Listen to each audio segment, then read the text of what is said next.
9 ग्रहों में 4 ग्रह बहुत महत्वपूर्ण हैं, जिसमें अपन हमेशा बात करते हैं राहु, केतु, बृहस्पति और शनिदेव। अब शनिदेव की जब बात की जाए तो शनिदेव के जो प्रभाव होते हैं वह धीरे धीरे आते हैं, लेकिन उनके प्रभाव जब आ गए तो वह लंबे समय तक बरकरार रहते हैं। और ठीक उसी के विपरीत राहु की मैं बात करूं तो राहु ग्रह के प्रभाव बहुत जल्दी आते हैं और बहुत जल्दी चले भी जाते हैं। अब बात यहाँ पे सिंह राशि की जब करेंगे अपन, तो यहाँ पे केतु ग्रह के क्या प्रभाव आएंगे जब केतु ग्रह ने नक्षत्र बदल लिया अपना।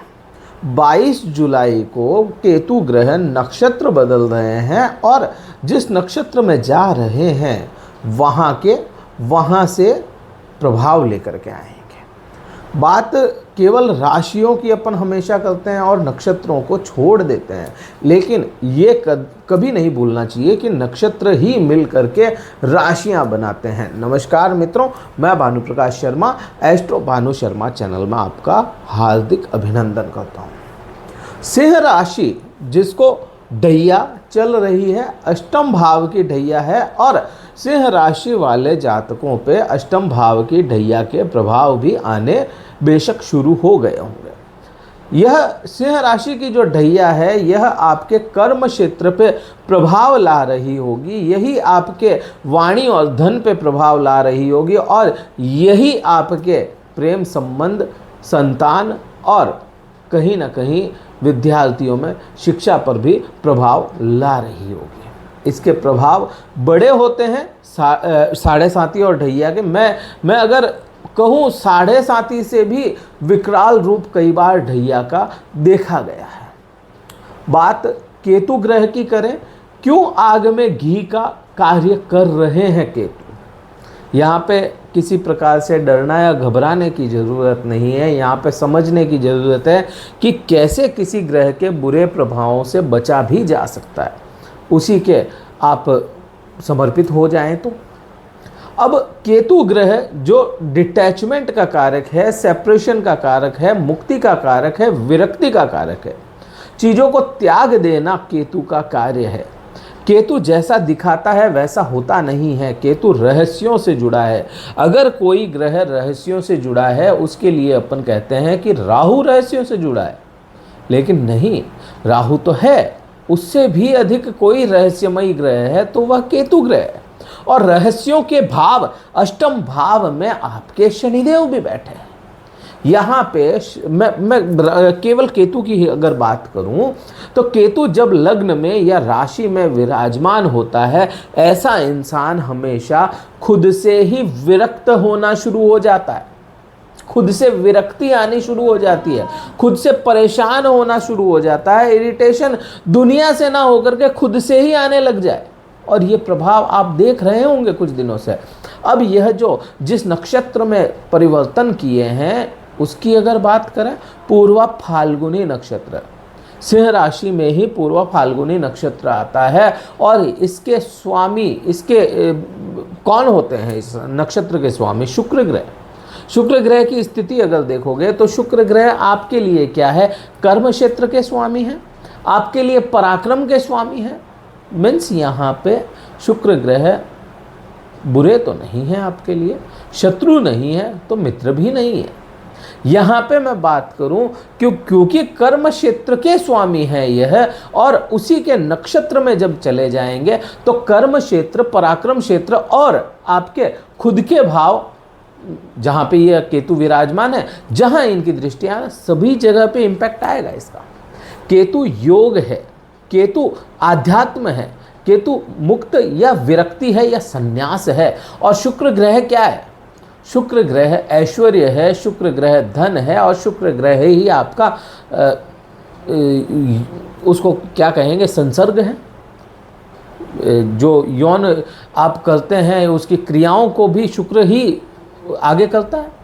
तो अब यहाँ पे केतु जैसा यौगिक ग्रह और शुक्र जैसा भोग, विलासिता या हर तरह के भौतिक सुख देने वाला ग्रह एक जगह प्रभाव लाएंगे तो वहाँ पे क्लैशेस तो समझ में ही आते हैं। अब इस केतु के आपके, अच्छा ये पूर्व फाल्गुनी नक्षत्र है ना, इसको भी आनंद का, विलासिता का नक्षत्र माना गया है, पूर्व फाल्गुनी नक्षत्र को भी, क्योंकि इसका जो सिंबल है वह भी खाट, खटिया या अपन कहते हैं ना पलंग, बेड, इसको दर्शाता है। तो इसलिए यहाँ पे क्लैसेस, कुछ चीज़ें समझ में आती हैं। अब प्रभाव यहाँ पे क्या आएगा आपको, यहाँ पे पहला प्रभाव आप देखेंगे, खुद से ही आप परेशान होने लग जाएं, खुद से ही विरक्त होने लग जाएं। ये चीज़ें समझ में आती हैं आपको, चीज़ें, सभी चीज़ें दिख रही है, मुझे कौन भ्रमित कर रहा है, मुझे कौन शत्रु है जो मुझे परेशान कर रहा है, सब चीज़ें सामने हैं, लेकिन उनका कुछ कर ना पाना, मजबूर हो जाना, ये चीज़ें आपको दिखेगी। हाँ, यहाँ पे एक प्लस पॉइंट ये ज़रूर होगा, आप शांत रहना सीख जाएंगे, ये चीज़ें अपने को समझ में आएगी। अब यहाँ पे शुक्र के क्या प्रभाव होंगे वो अगर मैं देखूँ, क्योंकि केतु उसी राशि में है, उसी नक्षत्र में है ना, तो यहाँ पे आपके जो डिसीजन होंगे वह डिले हो जाएंगे। ये नहीं कह सकते कि डिसीजन आप लोगे नहीं या गलत लोगे ना, डिसीजन डिले होंगे। जो आज डिसीजन लेना था वो आज ना लेकर के कल लिया आपने, ये प्रभाव देखने को मिलेगा। कर्म क्षेत्र पे मन ना लगना, क्योंकि कर्म क्षेत्र के स्वामी हैं और शनिदेव भी वहीं पे देख रहे हैं। कर्म क्षेत्र पे मन ना लगना, कर्म क्षेत्र पे जाते हुए भी आपको है ना एक जो खुशी होती है वो खुशी ना मिलना, ये प्रभाव देखने को मिलेगा। अब इसके एस्पेक्ट की मैं बात करूं, परछाई, रश्मियाँ, या जिसको अपन आम बोलचाल की भाषा में दृष्टि कहते हैं, राहु, केतु और बृहस्पति की एक समान दृष्टि होती है। प्रभाव अलग होते हैं क्योंकि ग्रह अलग है, इनके एट्रीब्यूट्स अलग होते हैं। अब दृष्टि में पांचवी दृष्टि की जब बात करोगे तो पांचवी दृष्टि आपके कहाँ पे मिल रही है, कहाँ पे जा रही है, आपके पंचम भाव पे। यहाँ पे प्रभाव बुरे नहीं देखने को मिलेंगे, यहाँ पे प्रभाव आपके जो आने वाले हैं वह बृहस्पति के मेन आने वाले हैं। जब तक बृहस्पति मिथुन राशि में है, जब तक बृहस्पति है, बृहस्पति साथ निभाते पूरा नजर आएंगे। यहाँ पे शुरुआती मैं 18 अक्टूबर तक की मैं बात करूं अगर, तो 18 अक्टूबर तक तो यहाँ पे किसी प्रकार का कोई समस्या नहीं है। ज्ञान में, शिक्षा में, प्रेम संबंधों में, संतान में, आपकी इच्छाओं में वैसी कोई समस्या नहीं है। लेकिन 18 अक्टूबर से लेकर के दिसंबर प्रथम सप्ताह, शायद 5 तारीख तक बृहस्पति परिवर्तन करेंगे, उच्च अवस्था में रहेंगे। तो यहाँ पे उस समय को लेकर के आपको समस्याएं प्रेम संबंधों में हो सकती है, प्रेम संबंध विरक्त हो सकते हैं, मुक्त हो सकते हैं उस समय में। उस समय में पढ़ाई में मन ना लगना, ये भी एक प्रभाव देखने को मिलेगा। अपनी जॉब को त्याग तक देना, ये भी प्रभाव उस समय देखने को मिलेगा। अच्छा क्या है उस समय में, उस समय में आपके, क्योंकि बृहस्पति ग्रह जो आपके पंचमेश हैं, 12वें भाव में होंगे, तो आपको लंबी बीमारी से उस समय में मुक्ति मिल जाएगी। उस समय में सडन इवेंट्स जो आपको बार बार परेशान कर रहे थे, वो एक पूरा एक सर्कल बन गया था, उसको ब्रेक करेंगे वो बृहस्पति। उस समय में विदेश तक की यात्राएं देंगे वो, तो वो उस समय में बृहस्पति अच्छे करेंगे। अभी के समय में को देखोगे तो केतु के प्रभाव उतने नहीं है यहाँ पे। हाँ, यहाँ पे शनि के प्रभाव जरूर देखने को मिलते हैं, क्योंकि शनि की जो 10वीं दृष्टि है वो यहीं पे आती है। यहाँ पे स्लो हो सकती है चीज़ें, ये नहीं कहोगे कि विरक्त हो जाए फिलहाल के समय में, ठीक है। अब यहाँ से मैं बात करूँ 9वीं दृष्टि की, क्योंकि 7वीं दृष्टि में राहु है, तो राहु के प्रभाव मैंने पिछली वीडियो में बताया कि राहु कितना अच्छा प्रभाव दे सकता है। राहु अच्छे प्रभाव दे सकता है आपको, लेकिन केतु की जो 9वीं दृष्टि है उसको देखोगे तो वह भाग्य भाव पे जाती है। केतु की 9वीं दृष्टि 9वें भाव पे जाएगी, और 9वां भाव जो है वह भाग्य भी है, धर्म भी है। केतु खुद धार्मिक ग्रह है तो धर्म की ओर अग्रसर करेगा। केतु खुद विरक्ति का ग्रह है तो आपको धर्म की ओर ज़्यादा अग्रसर करके आपको दूसरी चीज़ों से विरक्त करने के योग बनाएगा।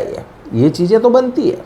अब यहाँ पे मैं बात थोड़ी सी भाग्य की करूं तो आपकी जितनी मेहनत है उतना भाग्य शायद साथ ना दे पाए। उसका एक ही उपाय है, भाग्य को साथ खड़ा करने का एक ही उपाय है शनिदेव। शनिदेव क्या चाहते हैं। हमेशा हमेशा अपन कहते हैं ना कि भाई शनि की तरह अपन कुछ कार्य करें, उनके लिए कुछ कार्य करें। तो शनि अपना केवल बिहेवियर और अपना समर्पण चाहते हैं। बिहेवियर अगर अपन लोगों से अच्छा रखें, अपने जो एक सही बिहेवियर होता है ना वो अगर रहे, तो शनिदेव अच्छे रिजल्ट देते हैं। समर्पण कर देते हैं, समर्पित हो जाते हैं तो अपना अच्छा रिजल्ट दे देते हैं। तो शनिदेव की जो यहाँ से दृष्टि है, तीसरी आपके कर्म क्षेत्र पे है ना, और कर्म, देखो बात घूम कैसे रही है या बात कैसे कनेक्ट करती है कि शनिदेव की तीसरी दृष्टि समर्पण चाहती है। यह टेढ़ी दृष्टि मानी गई है। तो कर्म के प्रति अगर समर्पित हो जाओ, मैंने कहा कि कर्म पे मन ना लगना, काम काज पे जाने की इच्छा ना होना, वहाँ पे आपकी खुशी ना होना, फिर भी अगर समर्पित हो जाए, आप अपनी मेहनत या अपने कर्म पूरे के पूरे करते रहें, तो यह भाव से पहले वाला जो भाव है वह एक्टिव हो जाएगा, या उसको कहें भाग्य साथ देने लग जाएगा। ये प्रभाव अपने को समझ में पूरे पूरे आते हैं। इस केतु के नक्षत्र परिवर्तन के क्या उपाय किया जाए? जमीनी जड़ों से जुड़े, आप मेडिटेशन करते हैं इस समय में तो बहुत अच्छे उपाय देखने को मिलेगा। ये बहुत अच्छा उपाय है, बहुत अच्छे प्रभाव देखने को मिलेंगे। जो खुद से आप परेशान है ना, वो परेशानियां खत्म हो जाएगी, विरक्त होना छूट जाएगा। ये चीज़ें अपने को करनी चाहिए। मैं तो कहूँगा मेडिटेशन या प्रकृति की सेवा, ये दो उपाय आप करें और निरंतर करें इस समय में, तो आपको बहुत अच्छा प्रभाव देखने को मिलेगा। ये वीडियो में बहुत कुछ बात की, कहीं अच्छा लगा हो लाइक कीजिएगा, शेयर कीजिएगा, सब्सक्राइब जरूर कीजिएगा चैनल को। और अगर कुंडली विश्लेषण करवाना चाहते हैं तो डिस्क्रिप्शन में कार्यालय के नंबर दिए गए हैं, व्हाट्सअप मैसेज द्वारा संपर्क करके अपना स्लॉट बुक करवा के फिर मुझसे बात कर पाएंगे। इस वीडियो में इतना ही था। जय हिंद, वंदे मातरम, भारत माता की जय।